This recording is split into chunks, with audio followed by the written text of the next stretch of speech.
نور، سورہ نور کا 5واں رکوع میں نے آپ کے سامنے تلاوت کیا۔ اللہ رب العالمین کا ارشاد ہے کہ اللہ آسمانوں اور زمینوں کا نور ہے۔ اس کے نور کی مثال ایسے ہے جیسے کوئی طاق ہو، اس طاق میں چراغ ہو، چراغ شیشے میں ہو، شیشہ ایسا صاف ستھرا ہو جیسے کہ چمکتا ہوا ستارہ ہے، اور اس چراغ میں جو تیل جلایا جاتا ہے وہ مبارک درخت زیتون کا ہو، اور زیتون کا وہ درخت نہ مشرق میں ہو نہ مغرب میں، اور اس کا تیل اتنا صاف اور برکیلا ہو کہ آگ کے چھوئے بغیر ہی یوں لگتا ہے کہ وہ خود ہی بھڑک اٹھے گا، چمک اٹھے گا۔ نور پر نور ہے۔ اللہ اپنے نور کی طرف جس کو چاہتا ہے ہدایت دیتا ہے۔ لوگوں کے لیے اللہ مثالیں بیان کرتا ہے۔ اللہ ہر شے کو جانتا ہے۔ یہ نور ایسے گھروں میں ملتا ہے جن کے بارے میں اللہ کا فرمان ہے کہ ان کی تعظیم کی جائے، ان کا ادب کیا جائے، اور اس میں صبح و شام اس کا ذکر کیا جائے، نام لیا جائے، اور صبح و شام اس میں تسبیح کرتے ہیں ایسے بندے جن کو نہ تجارت اللہ کے ذکر سے غافل کرتی ہے، نہ خرید و فروخت، نہ نماز سے غافل ہوتے ہیں، نہ زکوٰۃ دینے سے لاپرواہی برتتے ہیں۔ وہ ایسے دن کا خوف رکھتے ہیں جس دن آنکھیں پتھرا جائیں گی، دل جو ہیں وہ گھبراہٹ کا شکار ہوں گے۔ نتیجہ یہ ہوگا کہ اللہ تعالیٰ ایسے لوگوں کو ان کے عملوں کا بہترین بدلہ دے گا، اور اپنے فضل سے انہیں اور بہت زیادہ عطا فرمائے گا، اور اللہ جس کو چاہے گا بے حساب دے گا۔ اور جو لوگ کافر ہیں ان کے اعمال ایسے ہیں جیسے کسی جنگل میں چمکتی ریت نظر آئے اور آدمی اس کو سمجھے کہ یہ پانی ہے، پیاسا اس کو پانی سمجھ کے ادھر جائے، مگر جب وہاں پہنچے تو وہاں پانی نہ ہو، کچھ بھی نہ وہاں ملے، اور موت آ جائے، وہاں اللہ کو موجود پائے اور اللہ اس کا حساب چکا دے، اور اللہ کو حساب لیتے دیر نہیں لگے گی۔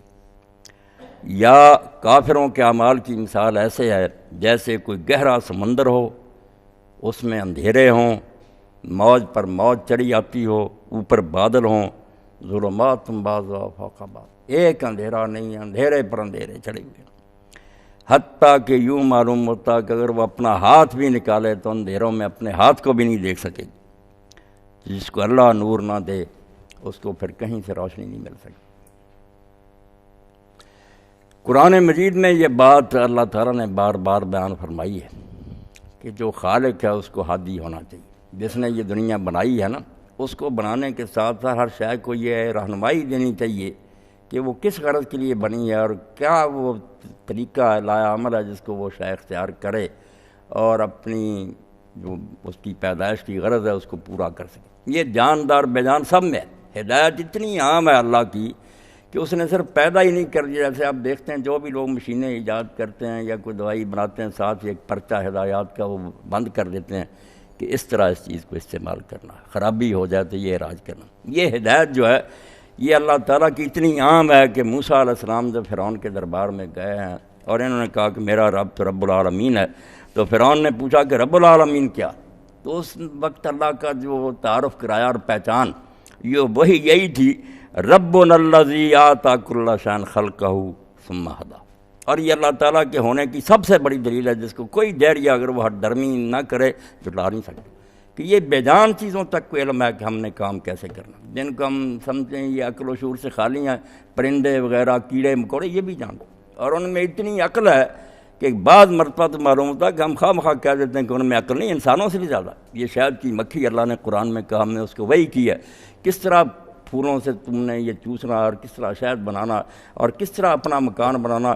بڑے بڑے مہندس اور انجینئر حیران ہے کہ رائی برابر جیومیٹری کے مطابق خلل نہیں پڑتا، وہ جو چھتا بناتی ہے کوئی خامی نہیں ہوتی، ایسے ضلع بناتی ہے، اور شہد بھی جس طرح وہ چوس کر آتی ہے، اور جو اس کے چھتے میں نظام ہے حکومت کا کہ ملکہ ہے، ایسے لوگ ہیں جو نگران ہیں، پھر رہے ہیں، گھوم رہے ہیں، وہ شہد کی مکھیاں چیک کرتی ہیں کہ یہ زہریلا مادہ تو نہیں چوس کر آ گئی مکھی، اسی وقت ڈنک مارتی ہیں اس کو اور ختم کر دیتی کہ لوگوں کو تکلیف نہ پہنچے۔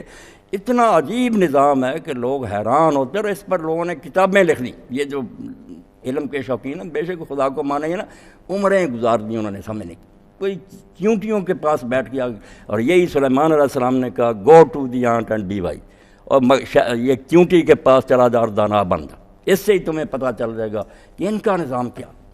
اور لوگ حیران ہیں کہ اللہ نے کیسی انہیں ہدایت دی ہے کہ اگر وہ دانہ سالم رکھیں گندم وغیرہ کا جو وہ کھینچ کر لاتی ہیں تو جب دن آئیں گے اگنے کے وہ دانہ اگ جائے گا، پھر وہ کھانے کے قابل نہیں، 2 ٹکڑے کر دیں کہ اگنے کے قابل نہ رہے۔ یعنی جس چیز کو دیکھیں گے، موسیٰ علیہ السلام فرماتے ہیں میرا رب وہ ہے جس نے ہر شے کو پیدا کیا اور صرف کریٹ نہیں کیا، ثم ہدا، پھر ہر شے کو ہدایت دی ہے کہ کیا کیا کرنا اور کیسے کرنا، ہر چیز اس کے مطابق دوڑ رہی ہے۔ سورج دوڑ رہا، رفتار مقرر رہا ہے، راستہ مقرر ہے، فاصلے ذرا برابر خل نہیں ہو۔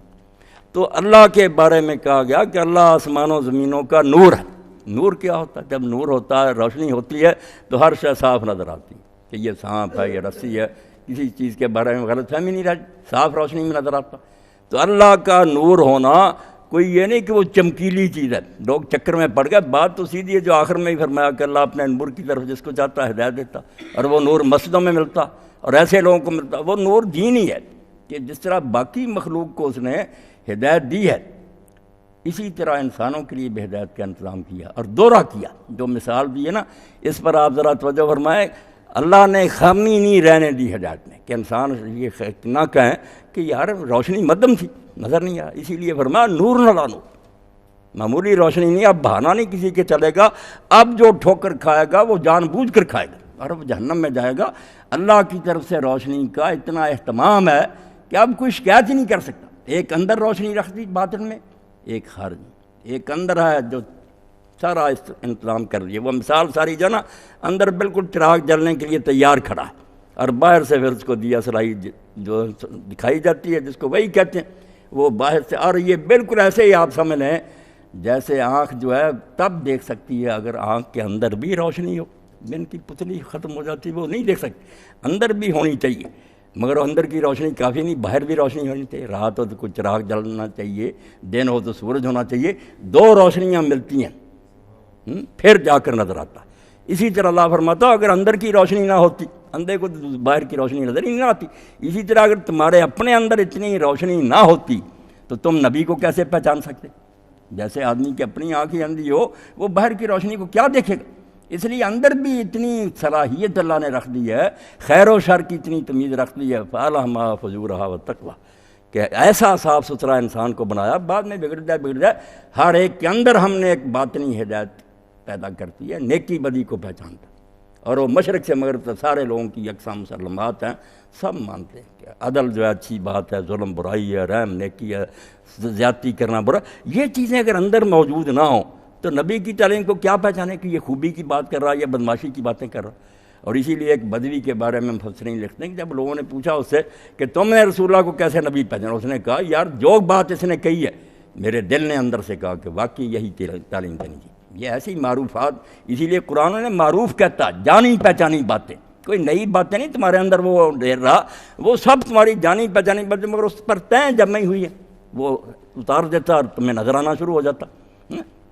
تو اندر نہ آدمی کے تمیز ہو خیر و شر کی تو کیا پہچانے گا کہ یہ اچھائی کی باتیں کر رہا ہے، یہ برائی کو سے تو پتہ ہی نہیں اچھائی برائی کیا، اندر بھی ہونی چاہیے، مگر وہ اتنی تیز نہیں۔ اس میں جیسے شروع میں بات ہو رہی تھی خامیاں جو کیا، کچھ تو معلومات کی کمی ہے۔ انسان آج تک بھی سارے جہان کے بھی مل جائیں، سارے روم جو یہ فیصلہ نہیں کر سکتے کہ کون سی باتیں واقعی انسان کے لیے آئندہ بھی مفید ثابت ہوں گی۔ اسی لیے ہم دیکھتے ہیں کہ 300-400 آدمی پورے ملک میں سے چنا جاتا ہے۔ ہمارے ملک کو تو چھوڑیں، پڑھے لکھے لوگ، اسمبلی بنتی ہے، قانون بناتے ہیں، سال نہیں گزرتا پتہ چل جاتا کہ اس میں ترمیم ہونی چاہیے، اس کی خامیاں سامنے آ گئیں۔ تو ایک تو انسانی معلومات بہت محدود ہیں، یہ نہیں جانتے کہ انسانوں پر اس کا کیا اثر ہوگا، اچھا ہوگا یا برا، تھوڑی حد تک سوچ سکتے ہیں۔ دوسری بات یہ کہ یہ خواہشات کے بھی مقید ہیں، ہر آدمی کے اپنی اغراض ہیں۔ جب سرمایہ دار بیٹھتے ہیں اسمبلی میں، وہ قانون بناتے ہیں، وہ اپنے مفاد کو سوچتے ہیں، غریبوں کا نہیں سوچتے، وہ اپنا سوچتے ہیں کہ ہماری جاگیریں نہ ختم ہو جائیں۔ اگر کوئی غریب بیٹھ جائیں گے وہ یہ کہیں گے سب چھین لو، وہ سرمایہ داروں کا لحاظ نہیں کر سکیں۔ یہ 2 خامیاں جو ہے نا کہ معلومات کی کمی ہے، اور دوسرا اپنے اپنے اغراض و مفاد ہے۔ اس سے بالا تو اللہ کی ذات ہے جس کو ہر شے کا علم ہے، جو ہو گیا جو ہونا کبھی نہیں اس کے علم میں کوئی خلل ہو سکتا، اور وہ اغراض سے بھی منزہ، اس کا کوئی کام اٹکا ہوا نہیں کہ یہ قانون بناؤں تو میرا کام چلا، وہ نہیں، وہ قانون بنائے گا ٹھیک ہوگا، اس لیے دین کی ضرورت اس لیے پڑی کہ روشنی تو ہے مگر جیسے آنکھ کی پتلی بیکار ہے اگر باہر روشنی نہ ہو۔ اللہ پاک نے یہی مثال دی، اور ابن عباس رضی اللہ عنہ فرماتا ہے نور یہاں ہادی کے معنی میں، اسی لیے فرمایا کہ اپنے نور کی طرف جس کو چاہتا ہے یعنی دین۔ تو اللہ ہادی ہے زمین و آسمان کی ہر شے کا، بنایا ہی نہیں صرف اس نے، ہر شے کو ہدایت دی ہے، بے جان چیزوں کو بھی دے دی، بالکل ان کے اندر رکھ دیا کمپیوٹر کہ تم نے یہ کام اس طرح کرنا، پودا بھی جانتا کس طرح جڑیں نیچے جانی اوپر جانی، ہر شے کو اس کی ہدایت دے دی ہے۔ تو انسانوں کے لیے جو ہدایت کا انتظام فرمایا ہے اس کا بیان فرمایا کہ اللہ کے نور کو اگر سمجھنا چاہتے ہیں پہلے اندر کے نور کی بات کی، اور اس زمانے میں جو اعلیٰ سے اعلیٰ روشنی ہو سکتی تھی نا اس کو ذہن میں رکھے، وہاں یہ اتنے ہزار پاور کا نہیں تھا بلب، ورنہ یہ مثال دے دی اندر جو روشنی فرمایا وہ بھی کوئی چھوٹا انتظام نہیں، اتنا ضمیر اور تمہارے اندر روشنی رکھ دی ہے کہ ایسا سمجھو جیسے تاک ہو۔ اب اگر تاک میں نہ پڑا ہو چراغ، اس زمانے کے چراغ جو سے جل رہے تھے تیل سے، ہوا سے ادھر ادھر ہو جاتے تھے، تو تاک میں بند نہ ہو، دونوں طرف سے کھلا ہو تو پھر بھی روشنی ایک سائڈ کو نہیں نہ منعکس ہوتی، پھیل جاتی۔ اگر ایک طرف سے بند ہو اور اس میں کوئی دیا رکھ دیا جائے تو پھر باقی سائڈوں کو روشنی نہیں جاتی، وہ ساری اکٹھی ہو کر ایک طرف کو آتی ہے۔ اللہ پاک نے تشبیہ میں کیسے سمجھا رہے ہیں اس دور کے مطلب اعلیٰ سے اعلیٰ روشنی کہ چراغ ہے مگر وہ چراغ تاک میں رکھو، کھلی جگہ نہیں ہے، ایسی جگہ ہے کہ جہاں سے ساری روشنی پھر اکٹھی ہو کر ایک ہی طرف کو آ رہی۔ اب وہ چراغ بھی ویسے ہی نہیں ہے کہ شیشہ نہیں ہے، لالٹن پرانی آپ دیکھیں اگر شیشہ ٹوٹ جائے پھر وہ جلائیں پھر بھی روشنی نہیں، اس پر شیشہ اگر چڑھا ہو تو پھر اور زیادہ روشنی اچھی ہو جاتی۔ تاک ہے، تاک میں چراغ ہے، چراغ بھی شیشے میں ہے، پھر شیشہ اگر میلا ہو پھر بھی روشنی خراب ہو جائے گی۔ تو فرمایا چراغ بھی جو ہے نا ایسے شیشے میں ہے کہ وہ شیشہ چمکتے ہوئے ستارے کی طرح ہے، ذرا دیکھتے جائیں کہ اندر جو روشنی ہے نا۔ اسی لیے جو کافر بکتے ہیں نا کہ ہمیں نہیں پتہ، اللہ کہتا دن قیامت کے منہوں پر میں سیل لگا دوں گا اور پھر کہوں گا کہ گواہی تو تمہارے دل بھی دیتے تھے کہ جو یہ نبی کہہ رہا یہ سچ ہے، صرف تم اپنی بدماشیوں کی وجہ سے کہ عورتوں سے بدماشیاں کرنا چاہتے تھے، شرابیں پینا چاہتے، کرپشن، حرام زدگیوں کو جائز کرنے کے لیے تم منہ سے بکتے تھے، ورنہ کون سی بات خلاف عدل انصاف کہتا تھا پیغمبر؟ بالکل انسانی جو مطالبے تھے، اپنا دل چاہتا کہ واقعی تعلیم یہ ہونی چاہیے، معروف منکر پہلی چیزیں جن کو کیا کرتا آدمی یہ نہیں ہونی چاہیے، گندگیاں، لونڈے بازی جائز کر دی اب قانونی طور پر، عورت سے نکاح کر لی، کون انسان کو فطری چیز غیر فطری کہتے تھے آج تک، حرامی جائز کر رہے، تو یہ بدماشیاں ہیں، یہ نہیں کہ کوئی مغالطہ۔ اللہ فرماتا جو نور تمہارے اندر میں نے پیدا کیا ہے آنکھ کی پتلی کی طرح، وہ تاک میں رکھا ہوا ہے، چراغ، اور چراغ جو وہ بھی شیشے میں ہے، شیشہ بھی صاف ستھرا ہے، اور اب تیل بھی اس میں جو جلایا جاتا اس زمانے میں جو سب سے اعلیٰ تیل تھا زیتون کا، فرمایا تیل بھی اس چراغ میں، یعنی ایسا بیان فرما رہا اللہ کہ واقعی آدمی کے سامنے مثال آ جائے گی یار روشنی سے انتہا دردی اندر ہے۔ تو فرمایا ایسے درخت کا تیل اس میں ڈالا جاتا مبارک کا بابرکت ہے، اور زیتون کی تعریف میں لوگوں نے کتابیں لکھ دی بہت اعلیٰ، لا شرقیہ ولا غربیہ۔ پھر اگر وہ درخت بھی ایسی جگہ ہو کہ صبح کے وقت اس پر روشنی پڑے سورج کی، بعد میں نہ پڑے، کسی کو شام کے وقت پڑے اس طرف باغ کے، صبح کے وقت نہ پڑے، فرمایا نہیں، وہ ایسی کھلی جگہ میں واقع ہے کہ صبح اور شام سارا دن اس پر روشنی پڑتی ہے، ہوائیں اس کو متاثر کرتی ہیں۔ ایسے درخت کا جو تھا نا زیتون کا تیل وہ بہت عمدہ تھا جلنے کے لیے، تو فرمایا ایسا ہے وہ۔ تو جب یہ ساری چیزیں اکٹھی ہو گئیں کہ چراغ ہے، تاک میں ہے، شیشہ جو ہے وہ چمکیلا ہے، تیل زیتون کا بھی ایسا درخت جو ایسی فضا میں ہے، تو فرمایا یکاد زیتها یضیء ولو لم تمسسہ نار، لگتا تو یوں ہے کہ اگر آگ نہ بھی پاس آئی تو یہ خود ہی چمک اٹھے گا، یعنی اندر اتنی روشنی۔ اور اسی لیے جو کہتے ہیں نبی نہیں پہنچے تو حساب کیا ہوگا؟ حساب ہوگا ظالموں سے، وہ سب جانتے ہیں۔ یہ زیادہ باریک باتیں شریعت کی ٹھیک ہے نہیں پہنچی، ورنہ جو بنیادی تعلیمات ہیں کہ کون عقل کا اندھا کائنات پر غور کرے گا تو نہیں پتہ چلے گا کہ وہ اس کا پیدا کرنے والا، یہ کوئی گہری بات ہے کہ عمارت بنی دیکھ کر آپ سمجھ لیتے ہیں کہ یہ کسی معمار نے بنائی ہے، اور یہ اتنا بڑا جہان جو بنا ہے چل رہا ہے اور ہر چیز اچھے نتائج دے رہی، یہ نہیں کسی نے پلاننگ کی، تو کوئی ایسی گہری باتیں نہیں ہیں۔ اسی لیے رسول کریم علیہ السلام نے جو لوگ آپ سے پہلے مرے حضرت عیسیٰ علیہ السلام کے اور آپ کے درمیان، ان کے بارے میں کہا کہ جب کسی کافر کی قبر کے پاس سے گزرو تو اس کو جہنم کی بشارت دیتے تھے، یہ سب دوزخ میں جائیں گے۔ اس لیے نبی جو آتے ہیں نا دنیا میں عذاب کے لیے کہ امتیں نہیں برباد ہوتی جب تک رسول نہیں آ جاتا، وہ یہاں فیصلہ، مگر آخرت میں جو ہے نا فطرت کی گواہی کافی ہے، اندر دیتا بیان۔ تو فرمایا آگ نہ بھی چھوئے تو اتنی روشنی ہے کہ معلوم ہوتا ہے یہ خود ہی چمک اٹھے گا. نور علی نور. یہ اب دوسرا نور آ گیا، آگ، کہ یہ سب کچھ سامان تھا، ادھر آگ دیا سلائی، وہی فطرت اور وہی دو نور جمع ہو گئے، نور علی نور. اللہ فرماتا ہے اب تو کوئی کسر ہی نہیں رہے گی، اب کون سی بات تمہاری سنی جائے گی. اندر بھی اتنی روشنی پتلی ٹھیک، باہر بھی اللہ تعالیٰ نے خارج میں اتنے نور پیدا کر دیے. یہدی اللہ لنور من یشاء. اب کہا کہ یہ سارا انتظام جب ہو گیا تو پھر لوگ سارے ہدایت کیوں نہیں پاتے؟ پھر کیوں ٹھوکریں کھاتے ہیں؟ یہدی اللہ لنور من یشاء. اللہ اپنے اس نور کی طرف جس کو چاہتا ہے ہدایت دیتا ہے. اب یہ جس کو چاہتا بھی ہمارے لیے مصیبت بن گیا. قرآن پاک کا محاورہ نہیں سمجھتے، ہر شخص اعتراض کرتا ہے، پھر یار یہ تو اندھی تقسیم ہے، کوئی پتہ نہیں اللہ کس کے لیے چاہے نہ چاہے. توبہ توبہ، سارے قرآن کو انہوں نے نا بالکل زیر عتاب کر دیا. اعتراض ہو گیا کہ پھر تو کوئی اصول ہی نہیں. غلط بات. آپ یہ سمجھ لیں کہ اللہ کی کوئی مشیت اس کے اصول اور حکمت سے الگ نہیں ہے. اس نے قانون بنائے، اصول بنائے اور وہ جگہ جگہ بیان کر دیے. ہدایت کس کو دیتا ہے؟ یہدی الیہ من اناب. جن میں شوق ہوتا ہے، جو تلاش کرتے ہیں، ڈھونڈتے ہیں، رغبت ہوتی ہے، ان کو میں ہدایت دے دیتا. گمراہ کن کو کرتا ہے؟ وما یضل الا الفاسقین. جو خود ہی بدکاری کے راستے پر جانا چاہتے ہیں، میں کیوں راستہ روکوں؟ میں نے ان کو آزادی دی، جائیں جہنم پہ بھگت لیں گے، روکوں گا نہیں. تو یہ جو بروں کو جو جانے دیتا ہے گمراہی کی طرف، اس کو کہتے ہیں گمراہ کرنا. کرتا نہیں، یہ کہہ دینا چاہیے کہ ان کو گمراہ رہنے کے لیے چھوڑ دیتا، تخلیہ راستہ چھوڑ دیتا. جانا چاہتے ہیں نولی ما تولی، جدھر دفع ہونا چاہتا ہے ہم اس کو راستہ دے دیں. یہ گمراہ کرنا ہوا وہ خود ہی. اور دوسری طرف ہدایت جو ہے کہ ایک آدمی شوق رکھتا ہے، ڈھونڈتا، تلاش کرتا. سلمان الفارسی رضی اللہ عنہ کی طرح بے شمار ملکوں کی خاک چھانتا ہے، بڑے بڑے علماء کے پاس بیچارہ گیا اور آخر مدینہ منورہ پہنچ گیا. ہدایت کا طالب تھا، دیکھتے ہی چمٹ گیا. بوسے دیے حضور پاک صلی اللہ علیہ وسلم. تو فرمایا اللہ پالا یہ چاہتا سے مراد ہے جو لائق ہوتے ہیں، جو اس کے اصول اور قانون کے تحت لائق ہوتے ہیں نا. یہدی اللہ لنور من یشاء. کیوں ہر ایک کو وہ زبردستی ہدایت دے دے؟ ہدایت پھر ان کو دے گا، فائدہ وہ اٹھائیں گے جو اس کے قانون کے مطابق اس لائق ہوں گے، واقعی شوق رکھتے ہوں گے، ہدایت کے طالب ہوں گے، انہیں مل جائے. چاہنے کی یہ تشریح یاد رکھیں، جہاں بھی آئے کہ جس کو چاہتا بخشتا. وہ یہ نہیں کہنا دھن، یہ کیا کریں کہ بخشتا اس کو جو اس کے ضابطے کے مطابق بخش کے لائق ہوگا. سزا دے گا اس کو جو اس کے بنائے ہوئے قانونوں کے مطابق سزا کے لائق ہو. سارے قانون جگہ جگہ قرآن میں بیان کر دیے ہیں، کوئی چھپے ہوئے نہیں، مگر یہ بتانے کے لیے کہ لوگ جو چاہتے ہیں نا کہ بے اصولی ہو جائے. اصل میں ارادہ بے اصولی کا من مانی کیا نہیں. یہ جو کہتے ہیں کہ کسی پریشر کے تحت کسی کی سفارش سے ایک شخص نہیں بخش کے لائق، ولی نبی چھڑا دیں گے.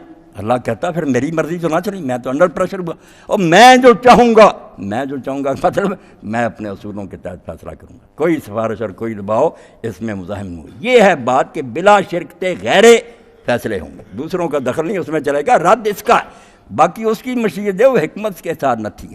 آپ دیکھ لیں جہاں بڑی اپنی طاقت کا اظہار فرماتے ہیں اللہ پاک عزیز. دو اسم بہت اکٹھے آتے ہیں ابراہیم علیہ السلام کی دعا میں بھی بہت، یہ پڑھنے بھی کی دعاؤں کے بعد کرنا چاہیے. انک انت العزیز الحکیم، یہ دعا کی قبولیت کی ضمانت ہے. یقین ہے بندے کا کہ ایک طرف تو اتنا غالب ہے کہ تیرے لیے کوئی بات انہونی نہیں ہے، جو چاہے گا کرے گا. تیرے لیے کون سی بات مشکل؟ عزیز جس کے لیے کوئی بات بھی دشوار نہ ہو، اتنا غالب. مگر فرمایا بے تنگی بات نہیں ہوگی. اتنے اختیارات کے باوجود الحکیم، دانا ہے، حکیم ہے، وہی کرے گا جو مناسب ہوگا، غلط نہیں کرے. کیسے اچھے ہیں کلمات دونوں کہ عزیز ہے، مگر جیسے طاقت حاصل کر کے لوگ بے لگام ہو جاتے ہیں، غلط کام کر، کبھی نہیں ایسا ہوگا. حکمت کے تحت، اصول کی تحت. تو فرمایا اپنے اس نور کی طرف جو یہ دین کا نور ہے، جن کو وہ لائق سمجھتا ہے راستہ دے دیتا. اور لوگوں کے لیے اللہ تعالیٰ یہ ساری مثالیں بیان کرتا ہے، کیونکہ مثال سے بات دماغ میں بڑی آسانی سے اتر جاتی ہے. ویسے آپ بتاتے رہے نا تجریدی طور پر نظریاتی اتنی بات سمجھ میں نہیں آتی. کوئی مثال اور بیان کر دیں فوراً کا پاس دماغ کیچ کر لیتا. واللہ بکل شیء علیم، اللہ ہر شے کو جانتا. اب یہ بھی نشاندہی کر دی کہ یہ نور کہاں تقسیم ہوتا، کہاں بڑھتا، کہاں سے لینا. پھر فی بیوتن، یہ ان گھروں میں ملتا ہے جن کو اب یہ بند کر رہے ہیں، کہیں بمباری کر رہے ہیں، منار گرا رہے ہیں اور کہتے ہیں دنیا سے مذہب مٹا دو، اور پھر گوپن دیرا کرنا چاہتے ہو. روشنی تھوڑی بہت اگر باقی ہے تو مذہب کی وجہ سے باقی ہے. پچھلے انبیاء کی تعلیم میں سے اگر تھوڑا بہت بچا ہوا تو یہی ہے ان قوموں میں جو کچھ اچھائی نظر آتی ہے. اور اب ورنہ رسول اللہ کی برکت ہے۔ تو فرماتا اللہ پاک ایسے گھروں میں یہ نور ملتا ہے جن کے بارے میں اللہ کا ارشاد ان طرفہ کہ ان کا ادب کیا جائے، جب کوئی ان گھروں میں داخل ہو یہ سمجھے کہ عام عمارت نہیں ہے، یہ اللہ کا گھر ہے، فی بیوت ہے۔ اسی لیے رسول اللہ فرماتے ہیں جب بھی تم اللہ کے گھروں میں سے کسی گھر میں اکٹھے ہوتے، وہی نہیں بیت اللہ، یہ بھی اس کی شاخیں بالکل اللہ کے گھر ہیں، اس لیے اس کے آداب مقرر ہیں کہ اس میں کوئی آدمی جنبی ہو تو وہ داخل نہ ہو غسل کے بغیر، اور اگر کوئی شخص آئے تو ویسے نہ بیٹھے جب تک 2 رکعت نماز نہ پڑھے۔ یہ ادب ہے اس دربار کا۔ تم آئے یہاں، یہ کوئی ایسے ہی نہیں کہ گپیں مارنے کے لیے کوئی یہ ہے بنایا ہوا، یہ اللہ کا گھر ہے، داخل ہو تو بیٹھنے سے پہلے 2 رکعت نماز پڑھو، تحیۃ المسجد، سلامی ہے۔ تو فرمایا ان گھروں میں ملتا ہے یہ نور، یہ سینماؤں نہیں ملتا، نہ تھیٹر ہالوں میں ملتا، یہ مسجدوں میں ملتا ہے، جس کے بارے میں اللہ کا حکم ہے کہ ہر بستی میں بنائی جائیں، ان کا ادب کیا جائے اور اس میں اللہ کا نام لیا جائے، اور کسی غرض کے لیے نہیں بنانی، نہ یہاں کوئی شرارت، نہ کوئی دہشت گردی، نہ لوگوں کو مارنا، نہ کافر کہنا، اللہ کا نام بلند کرنا، کہ لوگوں کو یاد دلایا جائے کہ اس دنیا کے ہنگاموں میں ڈوب کر کہیں بھول نہ جاؤ کہ تمہارا ایک مالک بھی ہے، اس نے پیدا کیا، تم نے واپس، یہ یاد دلانے کے لیے مساجد ہیں، منار ہیں، اذانیں ہیں، درس ہیں، یسبح لہ فیہا بالغدو والآصال۔ فرمایا ان گھروں میں ہوتا کیا پھر؟ اب تو شرارت کے گھر بنے ہوئے نا، نہیں، صبح و شام وہاں تسبیح ہوتی ہے اللہ کی، اللہ کے بندے دن رات ذکر میں لگے ہیں، قرآن پڑھ رہے ہیں، نمازیں پڑھ رہے ہیں، درس ہو رہے ہیں، دین کی درس گاہیں، وہاں کتاب و سنت کا علم سیکھ رہے ہیں، صبح و شام اس کی پاکیزگی بیان کر رہے ہیں۔ اور آدمی کون ہے؟ جگہ بھی بتا دی، اب کوالیفیکیشن کیا ہونی چاہیے، کن کو چنیں گا اللہ ہدایت کے لیے؟ رجال اللہ تلہیہم تجارۃ ولا بیع عن ذکر اللہ واقام الصلاۃ وایتاء الزکوٰۃ۔ اس نور کو حاصل کرنے والے صرف وہ لوگ ہوں گے جو اس لیے آمادہ ہو جائیں، تیار ہو جائیں کہ نہ خرید و فروخت ہمیں اللہ کی یاد سے غافل کرے گی۔ یہ نہیں کہا کہ وہ کام نہیں کریں گے، تجارت کریں گے، بیع کریں گے، کلینکوں میں بیٹھیں گے، عدالتوں میں بیٹھیں گے، دھندوں میں پھنسے ہوں گے، ان کی زندگی بھرپور ہوگی، مگر یہ سارے کام جو انہیں اللہ کی یاد سے نہیں غافل کریں گے۔ جب اللہ کو یاد کرنے کا وقت آئے گا، نماز وغیرہ اس کے لیے بھی دوڑیں گے، اور خود ان کاموں میں بھی وہ اللہ سے غافل نہیں ہوں گے۔ یہ نہیں کہ حرام کمائیں اور حلال و حرام کی تمیز ختم کر دیں، خلق خدا کا خون چوسیں، کہیں بھی بیٹھے ہوں گے انہیں اللہ یاد ہوگا۔ اور یہی بات ہے جو امام جعفر صادق رحمۃ اللہ علیہ نے کہی کہ لوگوں، اللہ نے سب سے بڑا فرض جو اپنے بندوں کی ذمہ لگایا وہ اس کی یاد ہے، ذکر اللہ۔ ہر چیز کا کوئی وقت مقرر ہے، ذکر اللہ کریں، 24 گھنٹے کھڑے بیٹھے لیٹے، اور ساتھ ہی فرمایا اے اللہ کے ذکر سے میری مراد سبحان اللہ والحمدللہ ولا الہ الا اللہ واللہ اکبر نہیں، اگرچہ یہ بھی ذکر میں آتا مگر وہ اور بات ہوتی ہے۔ جب میں نے یہ کہا کہ سب سے بڑا فرض تو یہ ذکر نہیں، بلکہ یہ فرض ہے کہ آدمی کے سامنے جب کوئی کام آئے حلال و حرام کا، اس وقت اسے یاد رہے کہ اللہ نے یہ حکم دیا، بے شک زبان نہ ہلائے، پتہ اس سے منع کیا میں کیوں کروں، اس کا حکم دیا میں کیوں نہ فرمانبرداری کروں۔ یہ ذکر ہے جس کو اللہ کہتا ہے کہ وہ خرید و فروخت کریں، اللہ کی یاد سے غافل نہیں ہوتے۔ اور کمال کیا کہ اللہ پاک نے یہ بھی فرمایا کہ صرف تجارت نہیں انہیں روکتی، بیع بھی، حالانکہ تجارت میں بیع بھی آتی، خریدتا بیچتا، مگر وہ الگ ذکر کیا، کیونکہ آپ دیکھتے ہیں کہ بیع بہت آدمی کے لیے محبوب شے ہوتی ہے، خریدنے کی کوئی بات نہیں، پھر خرید لوں گا، اب بیچ رہا سودا، گاہک کھڑا ہے، بات ہو رہی ہے، اذان ہوگی، اب وہ کہتا کہ اگر میں چلا گیا یار گاہک تو چلا جائے، اللہ فرماتا نہیں، جو میرے بندے ہیں جس نور کو ڈھونڈتے ہیں وہ ہیں کہ خریدنا تو الگ رہا، بیچنا بھی ان کو اللہ کی یاد سے غافل نہیں کرتا۔ اس لیے کئی نیک لوگوں کے بڑے امام ابو حنیفہ رحمۃ اللہ علیہ کے شاگرد ہیں ابراہیم الصاغ، وہ پھر قتل کر دیا وہ مسلم خراسانی نے، بہت حق ہوتے، اور امام صاحب کہتے تھے جب بھی ابراہیم مجھ سے بات کرتا کہ امام صاحب اتنے علم کے باوجود آپ ان ظالم حکمرانوں کے خلاف کیوں نہیں اٹھتے مسلمان، تو میرے پاس جواب نہیں ہوتا، یہ لاجواب کر دیتا مجھے، بات ٹھیک ہے کہ یہ سارے حرامی مسلمان کرانے کے باوجود دین کا ستیاناش کر رہے ہیں، میں خاموش ہوں، وہ نہیں خاموش رہا، چلا گیا اور ابو مسلم کے سامنے اس نے اعلان کیا، شہید کر دیا گیا، مگر حال یہ تھا کہ سنار تھی، زیور بنا رہے ہیں، ایک چوٹ کی کسر، صرف یوں تھوڑی لگا دیں زیور مکمل ہو جاتا، مگر کان میں اذان کی آواز پڑی وہیں روک لیتے کہ نہیں، اب اگر میں کام کی طرف لگا رہا اس کے تو معنی یہ ہوئے کہ میرے دل میں اللہ کے نام کی کوئی عزت۔ اللہ فرماتا جو یہ نور ڈھونڈتے ہیں میں نے تو انتظام کر دیا، مگر مسجدوں میں جاؤ اور بندے ایسے بنو کہ خریدنا بیچنا کوئی تمہیں اللہ کی یاد سے غافل نہ کرے، نہ نماز کی ادائیگی سے روکے، نہ زکوٰۃ دینے سے تمہارے ہاتھ روکے، اور یہ بندے وہ ہیں جن کے دلوں میں ڈر بیٹھ گیا اس دن کا جس کے بارے میں وہ جانتے ہیں کہ جس دن پیشی ہونی ہے اللہ کے سامنے، آنکھیں پتھرا جائیں گی، دل اٹھ جائیں گے، ساری دنیا دہشت زدہ ہوگی، تو اللہ ان کو ان کے نیک کاموں کا اعلیٰ سے اعلیٰ بدلہ دے گا، اور اپنے فضل سے اور بھی اتنا دے گا جو یہ شمار نہیں کر سکیں گے۔ باقی کافر دو قسم کے بیان کر دیے جو اب بن گئے، کلمہ گو بھی انہیں میں سارے، کہتا اللہ پاک کہ کچھ لوگ ایسے ہیں جن کے اعمال جو ہیں وہ دور سے چمکتی ہوئی ریت کی طرح، یعنی وہ کرتے ہیں کچھ نیکیاں مگر کافر ہیں، مشرک ہیں، بے دین ہیں، اس لیے وہ اپنے خیال میں سمجھتے ہیں کہ پانی ہے ادھر جاتے ہیں مگر وہاں پانی نہیں ملے گا، مر جائیں گے۔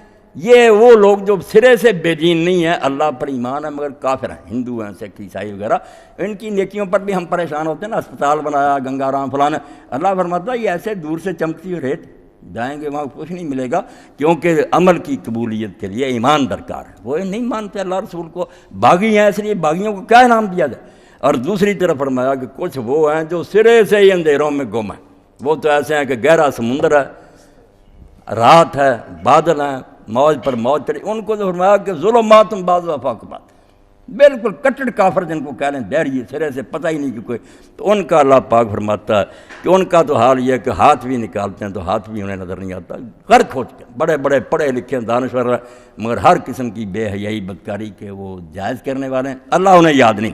تو جب اللہ کی طرف سے نور جو تھا وہ انہیں فائدہ نہیں دے سکتا، تب کہاں سے روشنی لے گی؟ جو اللہ نے بندوبست کیا تھا وہ تو انہوں نے سارے کھڑکیاں بند کر دیں، روشنی کا کوئی راستہ رہا ہی نہیں، نہ اللہ کی کوئی کتاب پڑھتے ہیں، نہ نبی کو مانتے ہیں۔ تو اس لیے یہ رکوع جو ہے اس میں جو کوئی بیان ہوا اس سے پتہ یہ چلا کہ نبوت اللہ تعالیٰ کا بہت بڑا انعام ہے۔ روشنی تھی ہمارے اندر مگر مدھم تھی، نبیوں نے آ کر بالکل ایسا اس کو روشن کر دیا کہ اب وہ نور نرا نور ہے۔ اب جو ٹھوکر کھائے گا وہ اپنی جان کو خود ہی روئے گا، اللہ کا گلہ نہیں کر سکتا۔ وآخر دعوانا الحمدللہ رب العالمین۔ اب آپ کے سامنے محترم حکیم صاحب درس حدیث پاک دیں۔